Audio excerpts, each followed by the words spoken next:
It's the annual tradition. You resolve to make changes in the new year, but by March, your consistency is lagging, if not gone altogether.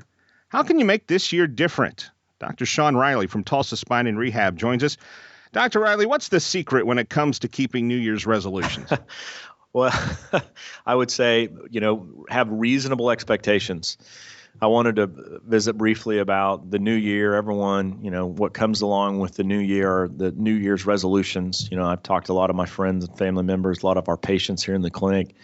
What are some things that you're wanting to do this next year? And I think the first thing is that, you need to set some reasonable goals. We also hear a lot of the, I'm going to exercise more. I'm going to work on my diet. I'm going to, hopefully you're going to stop smoking, doing some of those types of things. So, I just always think that it's you set reasonable goals for these types of things. If you are going to exercise or, diet, I think it's always a good idea to potentially get with a nutritionist or some type of personal trainer. We've talked about we all need different types of things. And so it also keeps us somewhat accountable, I think, to go in and visit with someone and they can take a quick assessment of what are the things that you need to work on and maybe obviously setting a plan or making recommendations, but holding you accountable to those. Those are always, the most common things that we hear. But I wanted to talk about a few different things. Maybe give you the listeners some ideas of some things that they could work on. And it's as simple as this. I think we need to keep moving, keep moving, whatever you want to call it.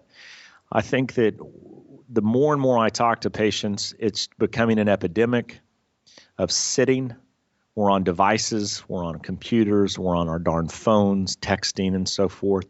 So I think simply we just need to get moving. Let's try to put the devices down. I saw something on the Today Show the morning I was getting ready for clinic is that, the average time that we pick up these phones throughout a day, it was astronomical, Scott. I mean, I could not believe it. And it's also made me a little more aware of how much I pick up my phone. The issue is that we're picking these phones up, our head is looking down, we're in a fixed position. And I've spoken about that in the past. And a fixed position applies to a lot of different things. We're on our phone all the time looking down. You're sitting on your butt at your office, in an office chair looking down at a computer.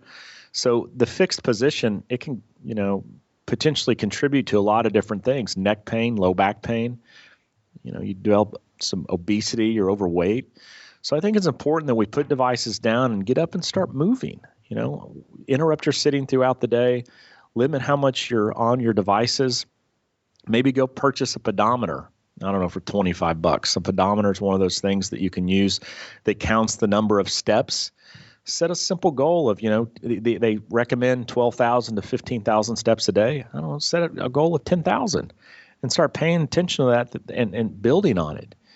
And the more you move, the better you will feel. And I always tell patients that with low back pain and neck pain, that's one of the questions that I always ask. Well, what do you do secondary to sitting at a desk for 8 hours? Well, I don't do much. Well, if you want to limit, I can try to help you manage some of these neck problems and low back problems. But if you truly want to get better, you need to get off your butt and get moving. What you're describing is really a not so much goal-oriented as focusing more on the activity itself. I mean, you've accomplished your goal just by doing something. Absolutely. And I think that, once we start to do some of these things, you start to feel a little bit better. And that's the issue. We can talk to doctors and therapists and you can listen to me and I can make recommendations. But I think when you start to notice something, you develop a little traction. You know what I'm saying? Once you start to feel a little bit better, okay, maybe there's some validity to this. Maybe there's something to getting up and moving around, getting off my butt, limiting how much I'm on this device. And so once I think you can start to feel better, I think you start to develop some traction and you want to do more of it. And I think, as simple as it gets, it doesn't cost you any money. When I talk about devices and sitting and moving and get moving, you don't have to go out and spend money on gym memberships or, spend all this money on these fancy diets, but just simply, wake up one morning and say, okay, I'm not going to get on my device as much today. I'm going to maybe set a little timer at my office and get up and move around every 15, 20 minutes. And then I'm going to go get a pedometer. I'm going to try to walk a fair amount each day. And, you're not only going to feel better for those patients that have maybe, unfortunately, some neck and low back pain. I think that's going to help contribute to getting you a little bit better quicker, and not only getting you feeling better, but hopefully keeping you out of my office and other doctors' offices as well. If you have health goals for the new year, you don't have to go it alone. Call the team at Tulsa Spine and Rehab and see how they can help you. 918-743-3737.